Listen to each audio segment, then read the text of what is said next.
آپ کا تعارف؟ بسم اللہ الرحمن الرحیم. میرا نام ارشد چغتائی ہے. میں نے سیکرٹری انجینئرنگ کالج جامشورو سے 1968 میں الیکٹریکل انجینئرنگ میں گریجویشن کیا.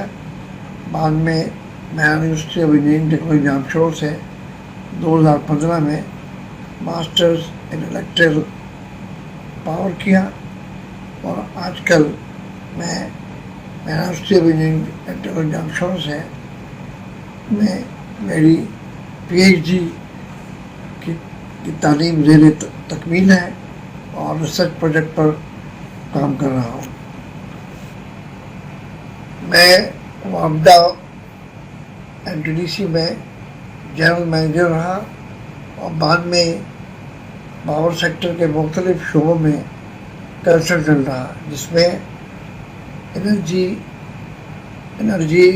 کنزرویشن پروجیکٹس پیپکو میں، اور consultant operation PEPCO, consultant C D M PEPCO N T D C اور سی پی پی اے، اور کنسلٹنٹ ٹوزڈیک سیفر پروجیکٹ، اور کنسلٹنٹ پی کا پنجاب گورنمنٹ، اور consultant wind power projects messrs metro power and global projects شامل ہیں. میں وابڈا کا پہلا انجینئر تھا جس نے پی سی کے پلیٹ فارم سے پرائم منسٹر کی انرجی ٹاسک فورس کے سامنے پلاننگ کمیشن پاکستان میں انرجی مینجمنٹ پلان پیش کیا، جو انرجی کرائسس کا ایک سلوشن تھا. میں پاور سیکٹر کا پہلا کنسلٹنٹ تھا جس نے انرجی ایفیشنسی اینڈ کنزرویشن کے ڈفرینٹ پروجیکٹس پر کے سلسلے میں 3 لیول میکینزم کو متعارف کرایا، جس سے ہم کاربن بینیفٹ حاصل کر سکتے ہیں. یہ تعارف میں نے تمام discos N T D C, C P P A, PEPCO میں پیش کیا. آپ گورننگ باڈی کا الیکشن کیوں لڑ رہے ہیں؟ جناب، مجھے پاکستان کے انجینئرز کے مسائل کا سے پوری آگاہی ہے، اور نہ صرف پاکستان کے انجینئرز کے مسائل سے آگاہی کے علاوہ پاکستان میں جو مختلف انجینئرنگ آرگنائزیشنز ہیں ان کے مسائل، مختلف ایشوز، اور وہاں پر جو صورتحال ہے اس سے بھی مجھے پوری طرح سے آگاہی ہے. تو میں سمجھتا ہوں کہ مجھے اس سلسلے میں اپنا کردار ادا کرنا چاہیے، اور انجینئرس کی اور انجینئر پروفیشن کے اور مختلف اداروں کے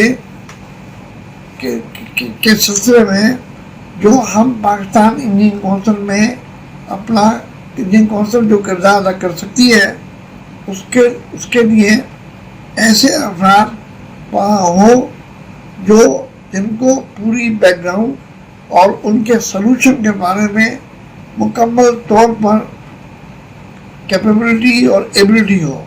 تو میں سمجھتا ہوں یقینی طور پر میں ایک فعال کردار ادا کر سکتا ہوں، اور یہ میرا قومی فریضہ بھی ہے، اور بحیثیت ایک پروفیشنل انجینئر کے مجھے چاہیے کہ میں انجینئرنگ کونسل کے اس سلسلے میں خدمت کروں. آپ کی کن صلاحیتوں کی وجہ سے انجینئرز آپ کو ووٹ دیں؟ اللہ کے فضل و کرم سے میں 5 بار پہلے بھی پاکستان انجینئرنگ کونسل کا گورننگ باڈی کا رکن منتخب ہو چکا.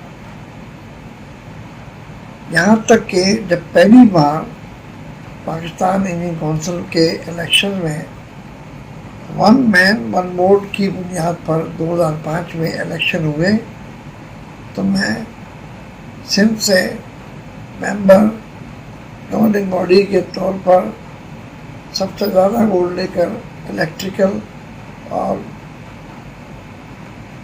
दूसरे इसके साथ अलाइड डिसिप्लिन में कामयाब हुआ। मैं पाकिस्तान की कौंसिल का हैदराबाद में लाइजन ऑफिसर रहा हूँ और बगैर किसी मुशाहरे के मैंने 7 साल खिदमत अंजाम दी। मैं इसका फाउंडर लाइजन ऑफिसर रहा। मैं institution of electrical and electronic engineers Hyderabad के लोकल सेंटर का भी फाउंडर मेंबर हूँ और इसके अलावा हमने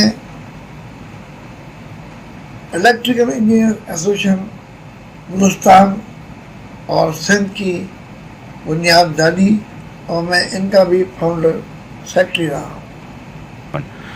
आप गवर्निंग बॉडी का इंतखाबात जीतने के बाद इंजीनियर का कौन सा मसला तर्जीह की बुनियाद पर हल कराएंगे? इस पर मुल्क में इंजीनियर्स के हवाले से सबसे बड़ा मसला एम्प्लॉयमेंट का है और इस सिलसिले में पाकिस्तान इंजीनियरिंग कौंसिल एक बहुत फाल किरदार अदा कर सकती है। वो कि बरह रास्त पाकिस्तान इंजीनियरिंग कौंसिल का एम्प्लॉयमेंट से कोई ताल्लुक नहीं है, लेकिन हम इंजीनियरिंग कौंसिल के एक्ट और रेगुलेशंस की इम्प्लीमेंटेशन के ज़रिए इन हुकूमत और इदारों को पाबंद कर सकते हैं कि वो इंजीनियर्स की एम्प्लॉयमेंट के लिए एक मरबूत और मुस्तकिल बुनियादों पर पॉलिसी मुरतब करे। मैं समझता हूँ कि सबसे पहले इस सिलसिले में तमाम खाली वैकेंसीज को पुर किया जाए और ये लाजमी किया जाए कि हर इंजीनियरिंग की पोस्ट पर सिर्फ और सिर्फ इंजीनियर्स ही अपॉइंट हो और फ्रॉम बॉटम टू टॉप हर पोस्ट पर इंजीनियर्स ही काम करें। ये एक पॉलिसी होना चाहिए जिस पर कोई भी कॉम्प्रोमाइज़ नहीं करना चाहिए। इसके अलावा हमें हर इंजीनियरिंग अदारे में 10% रिजर्व कोटा की पोस्ट को क्रिएट करना पड़ेगा, जिससे हमारे इंजीनियर्स की ट्रेनिंग भी होगी और इन इदारों में उनके पास काफ़ी तादाद में इंजीनियर मुहैया होंगे जो उनकी खाली जगहों को पुर कर सकें। इसके अलावा मैं समझता हूँ कि हमें ये देखना चाहिए कि एनर्जी मैनेजमेंट और एनवायरनमेंट के प्रोजेक्ट के ज़रिए कितनी, और इसके अलावा रिन्यूएबल एनर्जी प्रोजेक्ट में भी हमें काफ़ी इंजीनियर की पोस्ट क्रिएट कर सकते हैं। हमें यकीनी बनाना होगा कि हर इंडस्ट्री और हर इंजीनियरिंग ऑर्गेनाइजेशन में इंजीनियर्स को एम्प्लॉयमेंट मिल रही है और किसी तरह से भी इस सिलसिले में कम्प्रोमाइज़ नहीं करना होगा। आप ये देखिए कि मुल्क में हमारी यूथ बहुत बड़े फ्रस्ट्रेशन का शिकार है। ये फ्रस्ट्रेशन और डिप्रेशन हमारे यंग इंजीनियर्स में भी है और इसीलिए हमें इस सिलसिले में तरजीही बुनियादों पर काम करना होगा। खुशकिस्मती से पाकिस्तान की आबादी में 64% आबादी 30 साल से कम उम्र के नौजवानों पर मुश्तमिल है। लिहाजा हमें ये पता होना चाहिए कि यही हमारा मुस्तकबिल है और इन नौजवानों के मुस्तकबिल के लिए पाकिस्तान इंजीनियरिंग कौंसिल बहुत फ़आल और बहुत डायनेमिक किरदार अदा कर सकती है। इसलिए इंशाअल्लाह मैं अगर इंजीनियरिंग कौंसिल में मुंतखब होता हूँ तो मैं यकीनी तौर पर इस पर काम करूँगा।